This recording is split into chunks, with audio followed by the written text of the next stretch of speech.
திருப்பத்தூர் மாவட்டம் ஆம்பூர் அடுத்த நரியம்பட்டு பகுதியைச் சேர்ந்தவங்க ஷபீர் ஜபீனா தம்பதியர். இவங்களுக்கு 2 மாசத்துக்கு முன்னாடி பெண் குழந்தை பிறந்திருக்கு. இந்த நிலையில அந்த கடந்த மாதம் பாத்தீங்கன்னா ஜபீனாவை அதே பகுதியைச் சேர்ந்த ரஷீத் அகமது 50 வயதோட இவர் தன்னுடைய குழந்தைய எனக்கு விற்கணும் அப்படின்னு சொல்லி கேட்டிருக்காரு.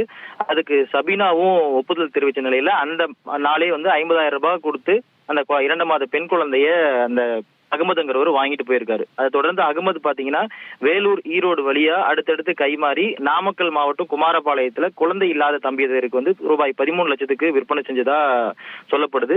இந்த நிலையில பாத்தீங்கன்னா ஜபீனா தன்னுடைய குழந்தைய திரும்ப கொடுங்க அப்படின்னு சொல்லி அகமது கிட்ட கேட்டிருக்காங்க. ஆனா அகமது தன்னோட குழந்தைய ஒப்படைக்க முடியாதுன்னு சொன்னதுனால இந்த குழந்தையோட தாய் ஜபீனா உமராபாத் காவல் நிலையத்துல புகார் கொடுத்திருக்காங்க. புகார்னு தொடர்ந்து திருப்பத்தூர் மாவட்ட எஸ்பி அக்ஷய் அனில் வாகரேவும் அந்த தனிப்படை அமைச்சர் அந்த குழந்தைய உடனடியாக மீட்கணும்னு சொல்லி சம்பந்தப்பட்ட போலீசாருக்கு தனிப்படை அமைச்சு உத்தரவிட்டிருக்காரு.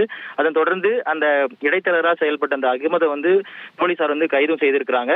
அது மட்டும் இல்லாம அந்த இடைத்தரகர்களால் செயல்பட்ட வேலூரை சேர்ந்த புகழேந்தி, ஈரோட்டை சேர்ந்த உமா மகேஸ்வரி, அதே போல குழந்தைய வாங்கின சதீஷ்குமார் மற்றும் அவரது மனைவின்னு சொல்லி ஒட்டுமொத்தமா 6 பேரை போலீசார் கைது செய்து சிறையில் அடைச்சிருக்காங்க. மேலும் அந்த குழந்தையையும் மீட்டிருக்காங்க. இந்த சம்பவத்துல மேலும் வேற யாருக்காவது தொடர்பு இருக்குதான்ற கோணத்திலையும் உமராபாத் போலீசார் தீவிர விசாரணை நடத்தி வந்துட்டு இருக்காங்க.